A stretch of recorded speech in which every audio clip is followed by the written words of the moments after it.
So what else mga kapiksi? So ayan no, this is abundance of money. Kaya nga lumabas yung abundance guys no, kanina sa inyo. So walang duda na talagang abundance of money yung yan, abundance of money talaga yung strong energy nyo for third quarter mga kapiksi. So ibig sabihin maganda talaga yung status ng kaperahan sa inyo guys ngayon third quarter. So i-main nyo na yan sa comment section. Actually hindi lang sa money no, even sa relationship. Etong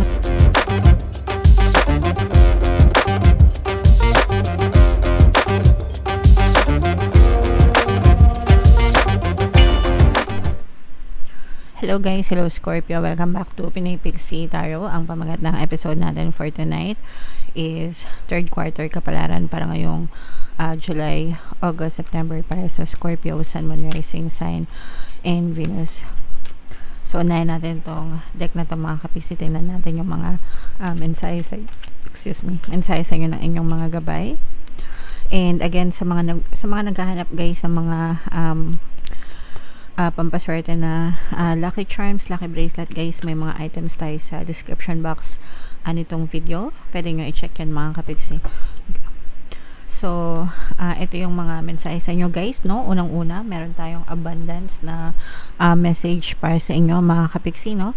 Abundance, kasaganaan, pagpapala. So dapat maging handa kayo guys no. Kung mapapansin nyo yung kamay niya, ito, ayan, nakasahod yan, nakaganon yan mga kapiksi. So kapag nakaganon guys, ibig sabihin receptive no.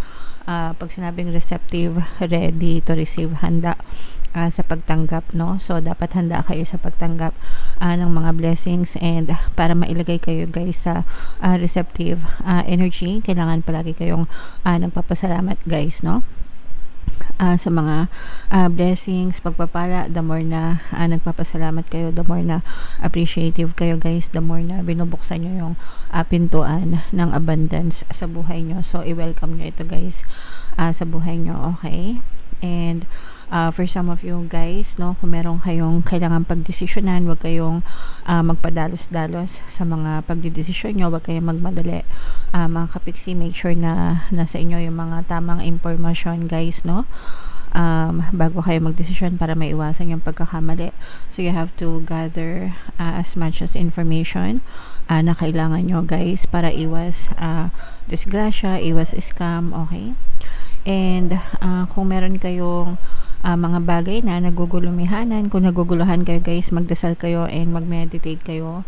Kung maraming gumugulo sa isip nyo mga kapiksino, especially kung parang aligaga kayo, ganyan, makakatulong yung meditation mga kapiksi, kasi kapag nagme-meditate kayo, nagsusubside yung momentum of thoughts nyo, kumakalma yung isip nyo, and kapag kalmado yung isip nyo guys, mas nakakapag-isip kayo ng tama, okay? Alright, so yeah, comment down below Scorpio if feeling nyo naka-resonate kayo guys itong abundance no. I-main nyo na yan sa comment section. Main abundance, main kasaganaan, pagpapala, okay? So titingnan natin kung anong ganap sa inyo guys ngayon third quarter. Shuffle ko to mga kapiksi. Habang sinashuffle ko to, panoorin nyo muna yung video natin guys regarding sa ating paano mag-manifest ng abundance video course.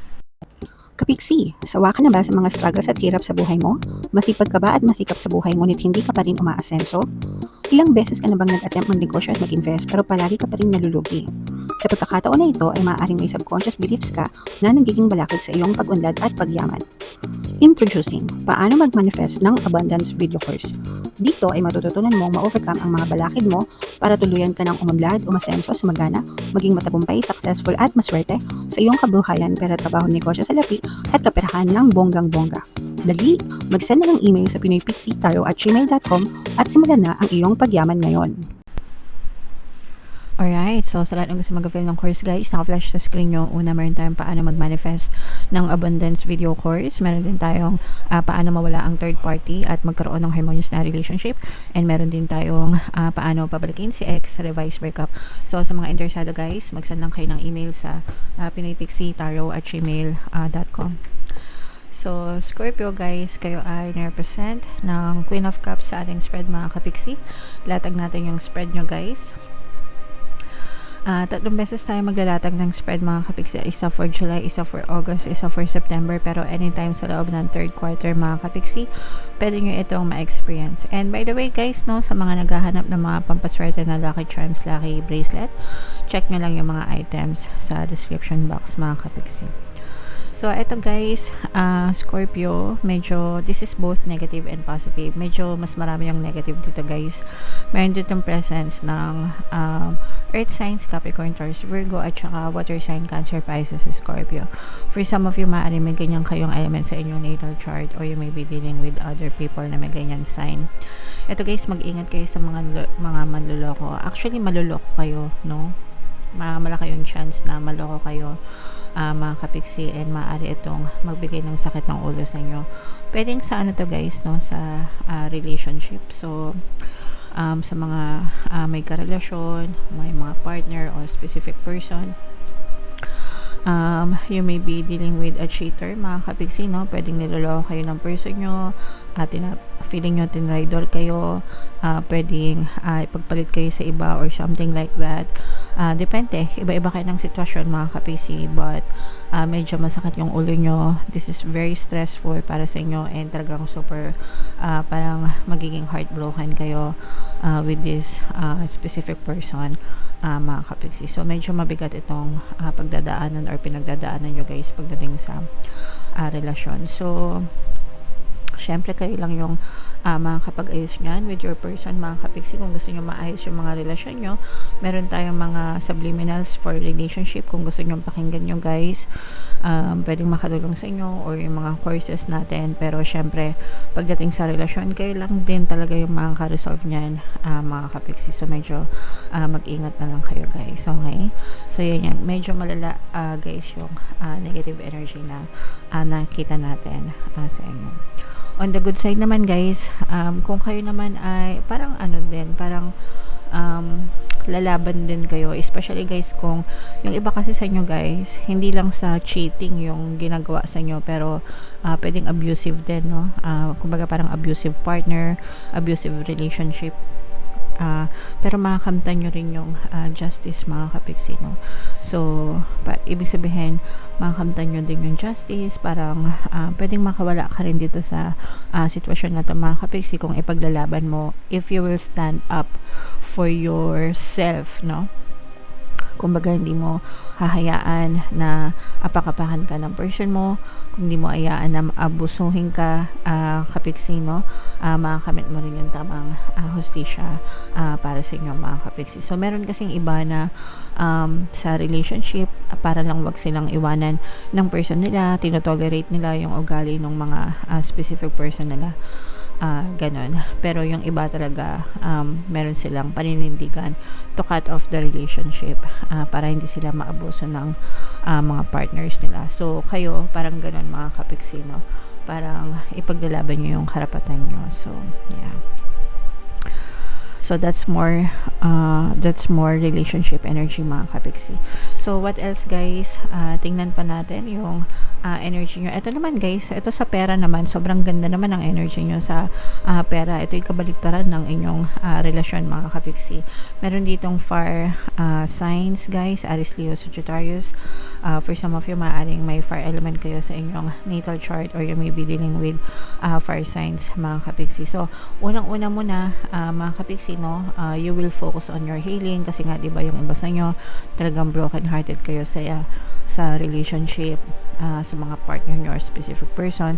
Parang part ng healing nyo is ibuboost nyo yung energy nyo sa trabaho, sa negosyo, sa pagkakakitaan nyo, and ito naman ay magdadala ng magandang resulta sa inyo guys, no? For some of you, parang may mga makikita kayong mga bagong opportunity or magagandang opportunity na magdadala ng mga magagandang pagbabago sa pangkabuhayan nyo mga kapiksi. Parang hindi mo din ini-expect, no, na magbabago yung takbo ng kabuhayan mo, kaperahan mo, but definitely guys, it will, no, basta willing kayo na mag-take ng risks or mag-take ng chances mga kapiksi. And ito'y magdadala ng mga magagandang karma sa'yo. Actually, these are financial gains mga kapiksi. So kumbaga kapag magtuloy-tuloy itong magagandang opportunity na to sa inyo mga kapiksi, maaari itong magdala ng good karma sa inyo, mga financial gains. Pag sinabing financial gains guys, more money, more kaperahan mga kapiksi, and talagang hitik na hitik or matatamis na bunga yung inyong matatamasa guys ngayong third quarter ng 2025. Okay, so samantalahin nyo no, habang nandyan yung mga opportunities guys, ika nga, strike while the iron is hot, no, para talagang maging maganda yung pasok ng pera sa inyo mga kapiksi. Okay, so i-mind nyo yan, mind financial gains, good karma, itong mga magagandang opportunity na to, magagandang pagbabago, mga hitik sa bunga, no, i-mind nyo na yan guys sa comment section. So what else mga kapiksi? So ayan no, this is abundance of money.